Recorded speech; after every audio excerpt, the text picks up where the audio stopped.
So this is the setup that we have to try and get this mast back up there.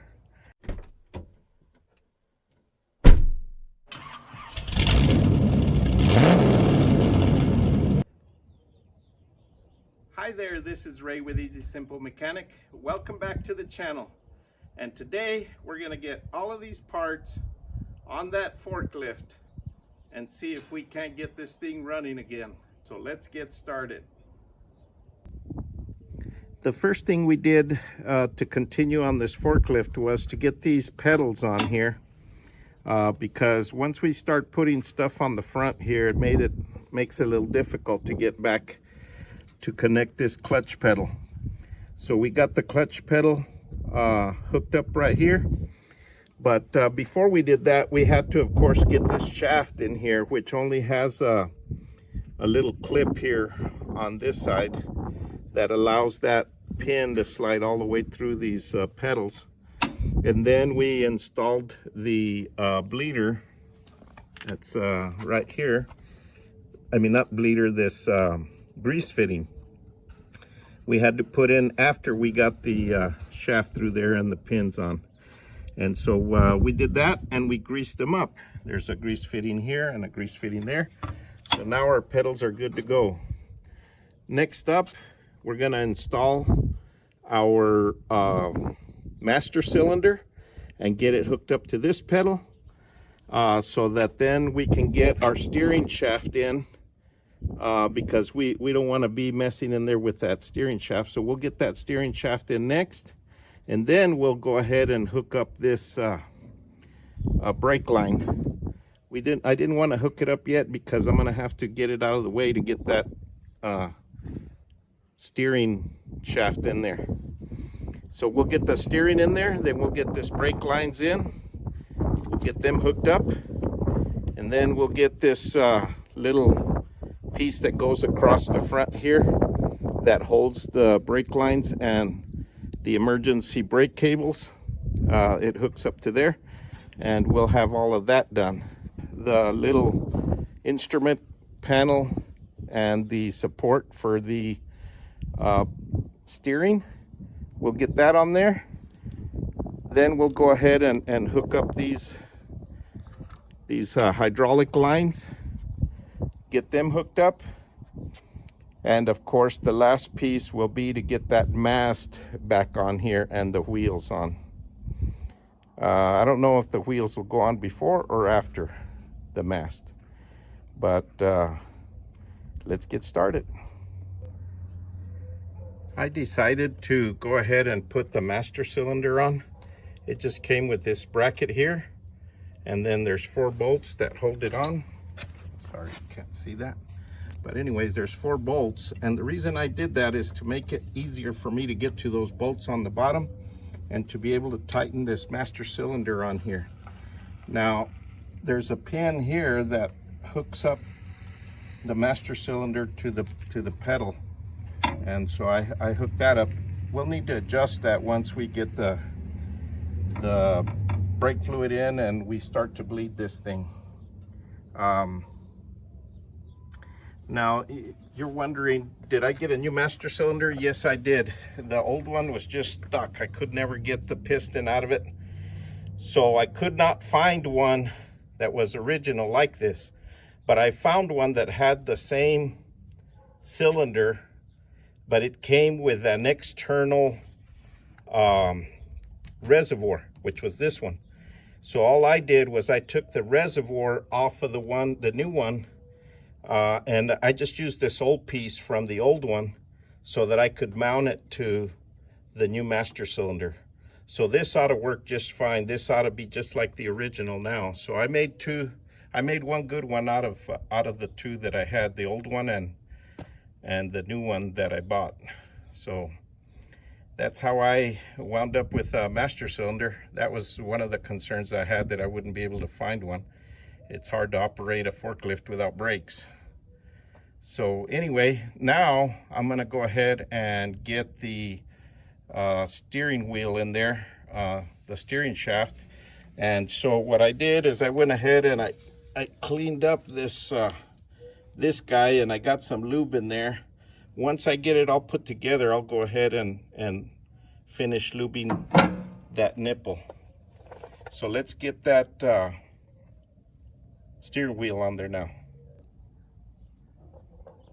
There you go. We got the steering shaft in. Basically, it's just the 3 bolts on the side, and you know, we went ahead and put the little spring and everything that goes back in here, and we put the cotter pin back in, and we went ahead and lubed up the steering shaft. So that's it for the steering. Next is the brake lines. Let's get to those. There you go. We put the brake lines on, got them tightened down. One side here, one side here. We also bolted it up on the bottom of the steering shaft to support it. We went ahead and put it onto the master cylinder. I went ahead and I put some brake fluid in there, and we went ahead and tried the bleeders. We loosened the bleed screw here and let the fluid, we pushed the pedal to pump it up a little bit till we got some fluid here, and then we just bleeded this thing. Since it's a single cylinder, it bleeds real easy. You just have to push the pedal a couple times, hold it down, tighten the bolt, or tighten the bleeder screw, and it's good to go. And then we came over to this side and just loosened it, and it just took like a couple pumps and all the air's out. And so we went ahead and adjusted our pedal, and we got some good brakes. So that's a good thing. Now we can stop, so we'll be good to go. So here we got our throttle pedal hooked up, and the rod goes up through the bottom. We got a little spring that hooks into the lever, and we got our cable hooked up right there. So now I did that before I bolted down this cover, and then we got our wiring here. Also, I did make a repair to this wiring for the brake switch, and I replaced a couple of these that I had in my spare stuff because the sun had beaten them up. But what I'm gonna do here is I'm gonna go ahead and tape these up good and make these connections in there and make sure that they all work. At some point I may decide to get all the lights working and everything, but for the time being I'm not too worried about that. Right now my concern is to try and get this thing functional, and then we'll go ahead and see what else we want to improve on it. I guess we got these hydraulic lines all hooked up. We got the little brake or neutral reverse light switch hooked up and bolted down. We also got this shifter on permanent now, so that should be good. We went ahead and wired up all the stuff in here, which is really difficult to see now, but we got everything wired up. We got our emergency brake installed, which works. Got it locked in right now. And we went ahead and installed this little overhead piece, because last time when I went to take the mast off, it kind of saved me. It allowed me to latch onto it to keep it from falling on me. So I may need it again when we go to put this mast on. I was gonna put the wheels and tires back on it, but I think it's gonna make it easier to get to these bolts down here for the mast that holds the mast on, if I don't have the wheels in the way, and also to get those cylinders for the lead, to get those on and where they need to be. Also, if I have it all the way down on the wheels, that means the mast will be all the way on the ground, and I'm needing to lift it a little bit so that I can make sure I get it into the where that bolts on correctly. So this is the setup that we have to try and get this mast back up there. Instead of using a chain, I decided to use a rope sling. That way it can grab onto the metal a little better, not slide like the chain. And instead of having one of these Harbor Freight ratchet straps for stabilization, I'm gonna go ahead and hook up two so we can keep it parallel or even. And then as we raise it up, we'll go ahead and adjust those straps so that we can try and keep this thing centered up. I do have a little dolly here on the bottom so that it'll help it roll wherever we need to have it while we have it under there. And then once we get it close, then we'll go ahead and remove that dolly off of there and see if we can't get it into the slot so we can get it connected. I think the first thing I'm gonna do, if I can, is I'm gonna hook up those cylinders, the tilt cylinders. Those will help keep it stable. Then we can go ahead and get it up to where it needs to be.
Looks like we got the hardest part done. The mast is up. It's been a long day. Started out cold this morning. It's really hot this afternoon. So I guess all we got left to do is put the wheels on and get the forks on. And then we'll go ahead and try it out. Okay, so I got that line hooked back up, that hydraulic line to the mast. I went ahead and put the wheels on. I got the forks on. I did the little lube job on both cylinders there. Got the wheels on. And I did start it just to see if it would go forward and backwards and if the mast goes up and down. And as you can see, it does go forward and it does go backwards because it came back to where I had it. But as you can see, I have a hell of an oil leak, hydraulic line leak. And I think that was there already because last time I had a big mess. And I think it's the bottom line down there. We're gonna have to figure out what to do with that line and then we can do a proper send. But yeah, it's dumping all the hydraulic fluid out, so can't get very far.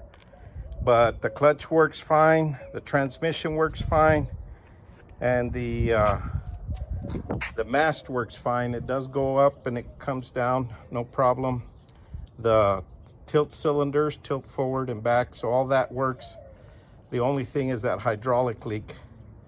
So next time, we'll probably start working on figuring out the radiator, see if we can get some fluid in there, maybe cleaning out the engine some and get an oil change, redo some of the wiring. It looks like it's kind of a mess. Sometimes it turns, the fuel pump turns on, sometimes it doesn't. Well, folks, I guess that's gonna do it for this episode. Please like, share, subscribe. Thanks for watching. Catch you next time.